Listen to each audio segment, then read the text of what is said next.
In school grounds gate, a person is scolding some student that have just arrived because they are wearing indoor shoes to school and should change them. Another student, Karen, is also reprimanded by them for going to school in gym clothes and is told that if she won't change her clothes, then she needs to run laps in the school grounds. Not wanting to change her clothes, she looks at the person and said she'll just run. Sneaking in her classroom after running, she questioned herself why she runs laps when she needs to conserve her energy. She's also wondering if she'll get a demerit point for that. Then she remembers those things will be useless later anyway. Going to her seat, her classmates are talking about the clothes that she's wearing today. One says she might be trying to be the center of attention. One replied that even if that is the case, wearing a gym clothes is still unusual for her. Hearing those talks, Karen thinks to herself that they do know that she can hear them, right? If it was before, she'll just ignore them, but as unknown extra might be here, she can't just turn a blind eye to them. Looking at her classmates, she wonders who it could be. The last thing she saw before coming back is that unknown extra is wearing a bracelet. She thought that she might see one of her classmates' faces after coming back, but they all still looks like shadows. She also opened her phone to reread the novel to see if she missed something, but it's still just a plain old romance novel and that nothing has changed. She clutched her hair while thinking that if the genre changed like this, then shouldn't the novel's content change as well? Stopping, she said to herself that even if she can't find unknown extra in that way, there's still another one. If she can save most of the class and leave the school, wouldn't that be enough? As the teacher ends the class early, the students rejoice. Karen looks at her watch, noting that it's time, as the fourth period is lunchtime.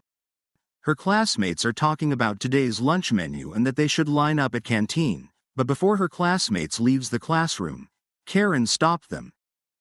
She goes on the class podium, her face serious. She told them to listen carefully.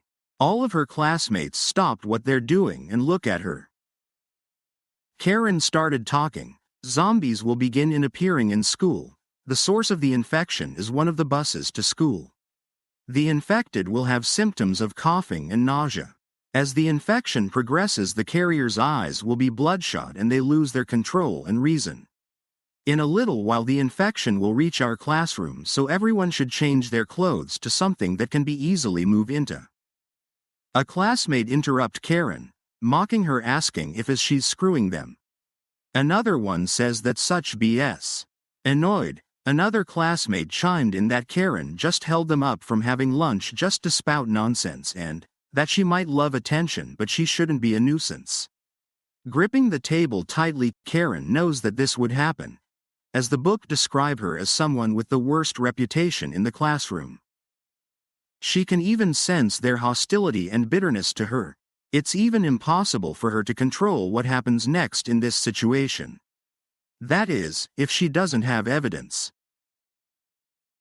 She looks at them intensely and continues, starting now. A siren will go off. After saying that, the blaring siren can be heard in the class. Her classmates are shocked with the turn of events. Karen added, now, an announcement will be broadcasted. As soon as she said that, a voice can be heard through the speaker. This is an emergency announcement. Due to unexplained virus, students are currently attacking other students in the school. Any students still in the school should avoid contact with other students and should evacuate immediately. The infected have blue skin and are attacking every student's the sea. Karen's voice overlapped with the emergency announcement as she spoke the exact word at the same time. Her classmates listening to both the announcement and Karen's every word. The reason she knows the timing is because before looping, Karen sat on her seat and wrote everything being announced, even when her surrounding is full of shrieking, crashing, banging, and the infected attacking other students. And as soon as the announcement finished, she puts the paper in her mouth to bring it. Karen smiles disturbingly as she reads what she wrote in the paper out loud along with the announcement.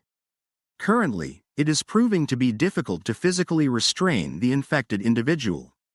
So if you come in contact to one, please run away. As the announcement finished, the classroom fell into silence. But the silence is broken by the sound of shrieking, crashing, banging, and infected attacking other students outside their classroom. As the chaos ensues, Karen is trying to convincing them that even if the school is teeming with zombies, they can all get out if they all work together. But someone sneered and interrupted her. Is this scripted or something? Karen was dumbfounded. Others also speak up, not believing her, even asking if she's filming with a hidden camera with the broadcasting club. Another one treated it as a joke and opened the classroom door. Another mockingly repeated, "If we all work together," and even asked her if she watched too much anime. Karen expected that some of them won't believe anything that she just suddenly said, as she doesn't have any good reputation in her class. Someone raised their hand while saying, "I see things a bit differently." It's Se-eun. The book described her as someone who easily believed what others told her, a gullible person that spreads rumors easily, and the way she talks is oddly convincing. She's an extra that spread nasty rumors about Karen and Jiha. But now, Se-eun will be the persuader of the classroom instead of our protagonist. As Karen looked at Se-eun, her eyes widen. As unknown extra had said, a miracle did happen. Karen can now see Se-eun's face. Se-eun asked Karen how she knows all of the information that she just said. But Karen didn't respond, as she blanked out for the reason of seeing Se-eun's face, so she called Karen again to get her attention. Karen snapped out of her daze and promptly grabbed some papers to explain what she knows. A look of excitement is etched on her face as she wonders if she has already found unknown extra.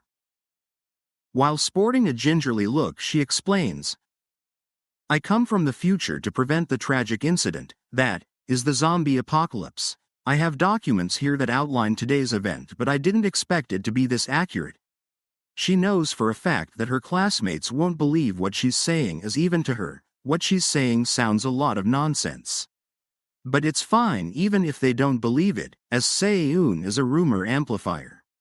And she'll help Karen so that her classmates will believe what she's saying. Se-eun believed what Karen said and even added, "I've read on the internet of prophets that have come from the future. Apparently they comes when something major will happens to the world. Do you really believe her?" A vexed classmate blurted out, as Se-eun is convinced by the nonsense that Karen.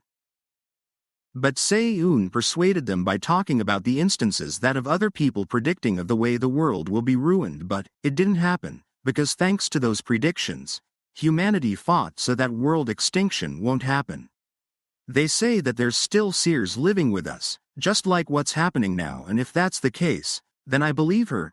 A smile can be seen on Karen's face as Se-eun is successfully convincing their classmates. Even if her story is unbelievable, but the current situation along with her performance from before is assisting her from using Se-eun's trait, taking a relevant fact and making it seem like it fits the situation. Karen was certain that unknown extra is Se-eun, even if it seems that Se-eun clothes is different. But then she sees Se-eun's wrist, there's no bracelet. So she asks Se-eun if she have lost a bracelet. Se-eun answered that she hadn't, then asked if the bracelet is important. Karen just brushed it off by saying that it's nothing. But now Karen is uncertain whether she is unknown extra or not. Remembering that the source of infection is a bus, Se-eun recalled that there's someone that takes that bus in this class. She looks apprehensively at them, then says, "The only person heard that takes that bus is Shinbi Yun." As others became scared of the possibility that Shinbi is infected, Yuri shouted, defending Shinbi, "What are you gawking at? How do you even know if what she said is true?" Shinbi calmed Yuri down, saying that she's fine as she received a message from Karen to not get on the bus, so she took a ride with her dad to get to school. Silence filled the room as Shinbi's words finished. Others are relieved that Shinbi won't turn into a zombie. Karen sent that message so that the infection will be less even by one, so she's glad that it worked out. As the atmosphere in the classroom changes with them knowing she prevented Shinbi into riding the bus, Karen hopes that her classmates will believe her as they would survive if they trusted her, and it would also make her search for the unknown extra much easier. Rina Song suddenly spoke up, saying she didn't believe what Karen is saying. She called it nonsense, saying, "There's no such thing as zombies. And even if there were, what's the point of all of us gathering here and doing what? Food would become limited. What's the point of working together if we're just going to starve to death?" She also added that people like Shinbi would only be a burden to the group. Because of what Rina said to Shinbi, one of their classmates scolded her. Rina said she wouldn't go along with this and decided to leave. Because of this, Karen became pissed at Rina. She thought to herself, "Are you going to keep getting in my way like this?" Rina Song is the most violent in their class and someone who bullies Karen the most in the book. Even Yuri Ma, another known bully, couldn't stand up to her.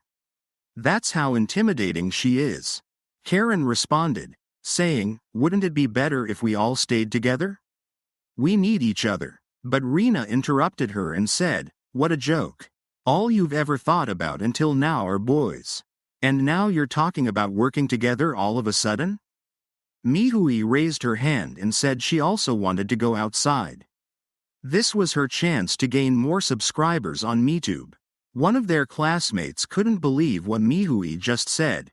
Mihui then went live on her phone during class and said, "Hey, this is Mihui. Welcome to Weiwei TV. Right now, there are zombies at my school, so I'm live streaming." Karen told Mihui, "Hey, wait a second." Karen panicked, her thoughts racing as she realized she was losing them. If this kept up, things would go downhill quickly. Mihui opened the door and said, "Okay, then let's go," while still live streaming. But as soon as she opened it, she saw a zombie right in front of their classroom. The zombie grabbed her, and she screamed. Shocked, Mihui shouted, "What is this? Why are their eyes red?" Mihui yelled at the zombie, "Stop it. Stay back. Get away." Karen turned to Se-eun and asked if she saw anyone in their class wearing a bracelet. Se-eun replied that she hadn't seen anyone. Karen quickly turned, her eyes wide with urgency. "What are you doing? Hurry up and lock the door," she demanded. They shut the door, and Karen stood close to it, saying, "I told you, if anyone else gets in here, we're in trouble. Those who left are on their own now.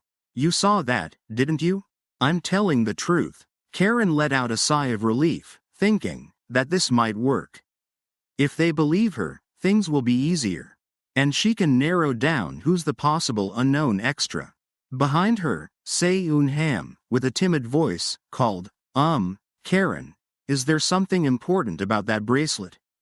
You see, I saw Mihui wearing one this morning. I don't think she has it now, though." When she heard this, the cheerful expression on Karen's face slowly disappeared. Karen clenched her head in frustration, silently cursing. Unable to hold it in, she yelled, "Who wants to come with me to save Mihui?" Mihui is running and screaming fast to avoid being caught and eaten by zombies. Karen is panicking as she looks at Mihui through the window, wanting to see the bracelet, but she can't see it. Meanwhile, as Mihui runs, they trips. With the zombies getting closer and closer, Mihui backs up until they're trapped in a corner. Crying, they pleads. Karen, frustrated, says while looking at Mihui from the window, "For goodness sake, this is such a hassle." Then she turns to her classmates and asks, "Is there anyone who'll help me go to save Mihui?" But no one responds because they are too scared to risk their lives. With no one willing to help, Karen starts thinking of a way to save Mihui. She knows it's not a good idea to just rush out of the classroom to rescue her. There must be another way. Karen suddenly remembers the time she was with the unknown extra, and zombies were chasing them. They used the phone's ringer to distract the zombies. So Karen yells to Mihui, telling her to use her phone, set the ringer, and throw it to the other side because zombies are attracted to noise. Mihui hesitates, unsure whether to follow Karen's advice.